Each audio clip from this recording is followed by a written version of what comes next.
అందరికీ నమస్కారం. కుంసెట్ శ్రీనివాస్ ఛానల్ స్వాగతం. ఫస్ట్ టైం చూసినప్పుడే సబ్స్క్రైబ్ చేసుకొని బెల్ సింబల్ ప్రెస్ చేయండి. అలాగే మన ఈ 1600 పైన వీడియోలు ఉంటాయి.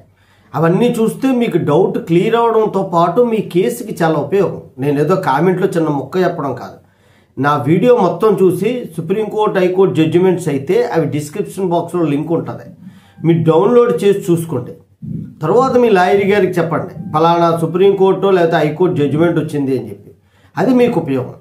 ఈరోజు ముఖ్యాంశం ఏంటంటే ఎక్స్ సర్వీస్ మ్యాన్ కోటాలో ఒక ఆయనకి అంటే వైమానిక దళంలో పనిచేసి రిటైర్ అయినటువంటి వాళ్ళకి ఎక్స్ సర్వీస్ మ్యాన్ కోటాలో ఈ డీకేటీ పట్టా అనేటువంటిది భూమి ఇచ్చారు. అంటే గవర్నమెంట్ కొంత భూమిని మాజీ సైనికులకి అనేటువంటిది ఇస్తూ ఉంటుంది.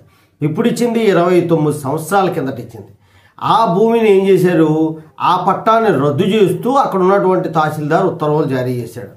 దాని మీద హైకోర్టుకి వెళ్తే హైకోర్టు చాలా సీరియస్ అయ్యి రెవెన్యూ అధికారుల మీద సీరియస్ అయ్యి 1976లో ఇచ్చినటువంటి డీకేటీ పట్టా భూమిని ఇప్పుడు ఎలా రద్దు చేస్తారు అంటూ గట్టిగా మందలించింది.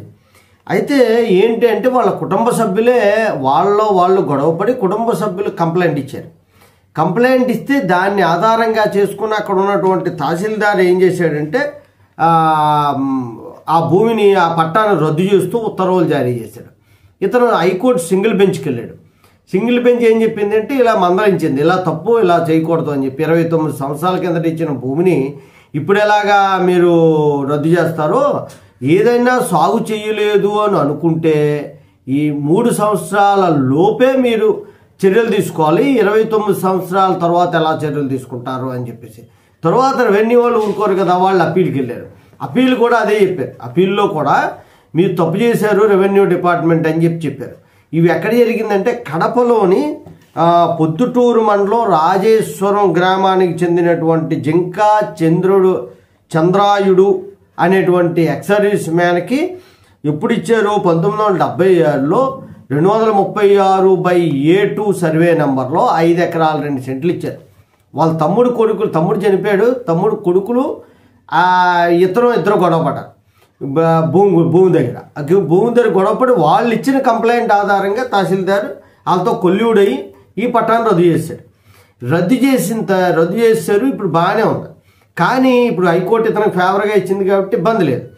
ఇతను ఎంతకాలం శ్రమపడ్డాడు. ఎందుకు శ్రమపడ్డాడంటే ఈ తహసీల్దార్ వల్ల. తహసీల్దార్ని ఏమన్నా సస్పెండ్ చేశారా, జైల్లో పెట్టారా, మరి ఎందుకు చర్యలు తీసుకోలేదు? హైకోర్టులు మనకు ఫేవర్గా ఇవ్వడం కాదు, తప్పు చేసినోడి మీద చర్యలు తీసుకోవాలి. వాడి మీద క్రిమినల్ కంప్లైంట్ ఫైల్ చేసి ఆయన్ని సస్పెండ్ చేసి 1 సంవత్సరం 6 నెలలు అట్లీస్ట్ జైల్లో పెడితే అప్పుడు వాడికి భయం అనేటువంటిది ఏర్పడి ఒళ్ళు దగ్గర పెట్టుకుని ఉద్యోగాలు చేస్తారు. లేదా మనమే ఏం చేయాలంటే ప్రైవేట్ కంప్లైంట్ పెట్టాలి. నేను మీకు ముందు సుప్రీంకోర్టు ఇచ్చిన 197 సెక్షన్ సుప్రీంకోర్టు తీసేసింది.